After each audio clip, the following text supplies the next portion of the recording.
Bernie the GOAT. I'm sorry I hated you in 2019. I was in high school.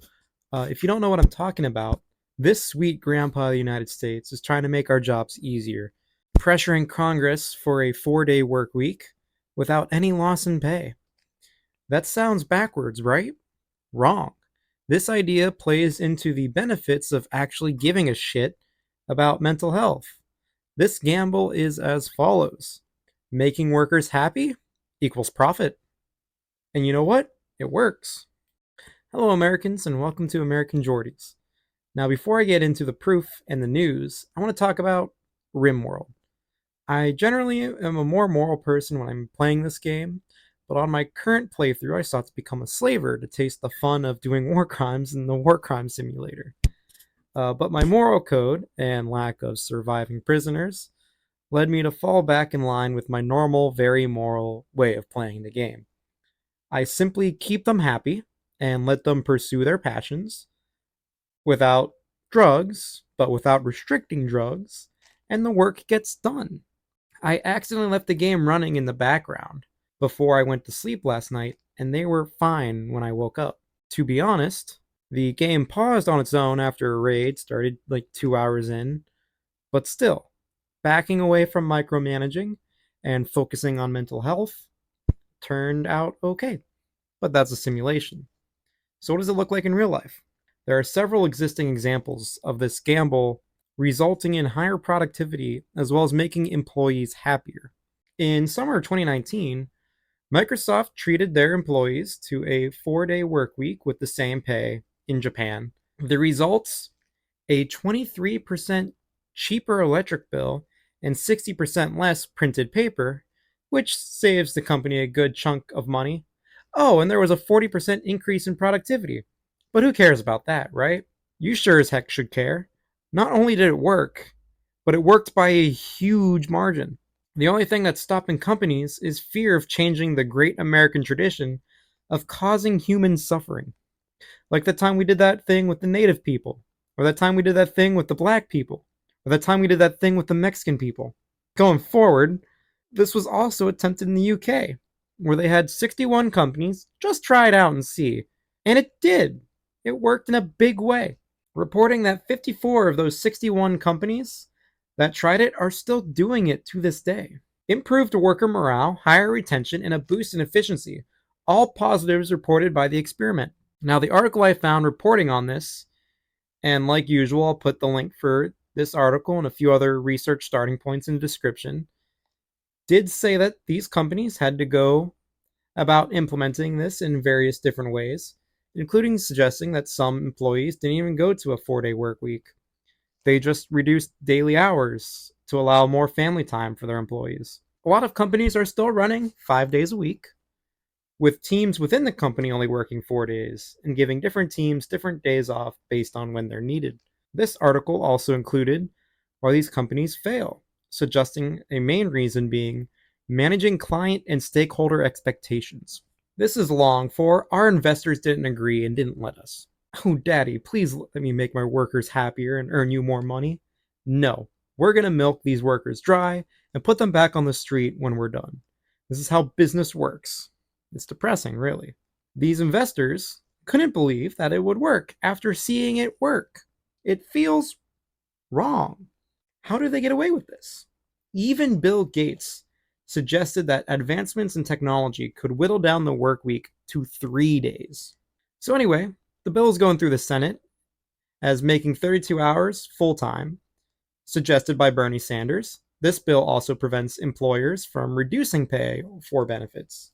This bill also prevents employers from reducing pay or benefits. So on that level anyway, if the bill does go through, their hand would be forced to not impact your pay or benefits in case you're worried about it.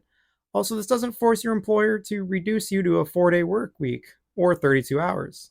But if they exceed that, they owe you overtime. Bernie's main argument is that he's noticed that with all the technology improving our society, it also improves productivity in the workplace. Why is it fair that only the rich get the benefits of that? Quote, do we continue the trend that technology only benefits the people on top?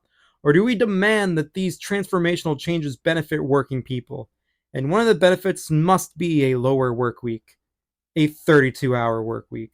It's worth it noting that the 40-hour work week was adopted by Franklin D. Roosevelt in an attempt to reduce the workload before there was a long fight of about 100 years to work the average workday down from 14 hours to 8. That didn't end the world or hurt profits.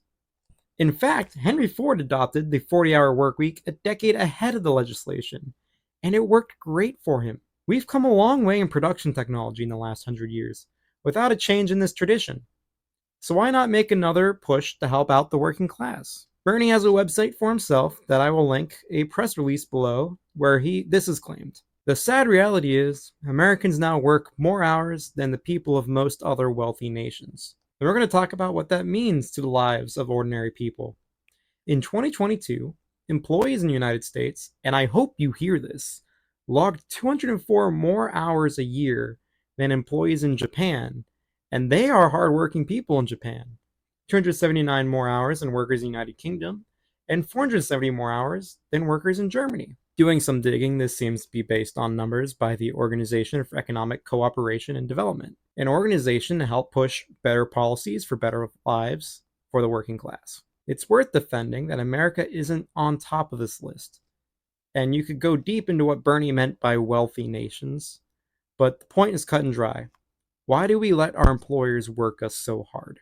Anyway, going in deeper, the bill also demands some other huge labor things, like, quote, for a workday longer than 8 hours, but not longer than 12 hours, unless such employee receives compensation for his employment in excess of 8 hours at a rate not less than 1 and 1.5 times the regular rate at which he is employed, or longer than 12 hours, unless such employee receives compensation for his employment in excess of such hours at a rate not less than double the regular rate at which he's employed. Meaning your boss will also have to pay you overtime if you work more than 8 hours in one day at a rate of time and a half. And if you work more than 12 hours in a day, you get double pay, which is on its own, without the 32-hour work week change, help improve the lives of so many having their personal time stolen from their families and their hobbies. Also in the bill is for a work week longer than 38 hours during the first year period, beginning not less than 180 days after the day of enactment of the 32-hour work week act, for a work week longer than 36 hours during the second year after the first day of such a period, for a work week longer than 34 hours during the third year after the first day of such a period, for a work week longer than 32 hours after the expiration of the third year after the first day of such period. Which in layman's terms, changes won't happen until 180 days after the bill is passed, in which companies will have to reduce to 38 hours in the first year, 36 in the second, 34 in the third, and then finally, after 4 years, the 32-hour work week will be achieved. They will have a timeline to figure it out and integrate. As a working class citizen, most of the time, your job doesn't give you the luxury of adapting to harder standards slowly. So honestly, we're being pretty nice letting them take their time with making things easier.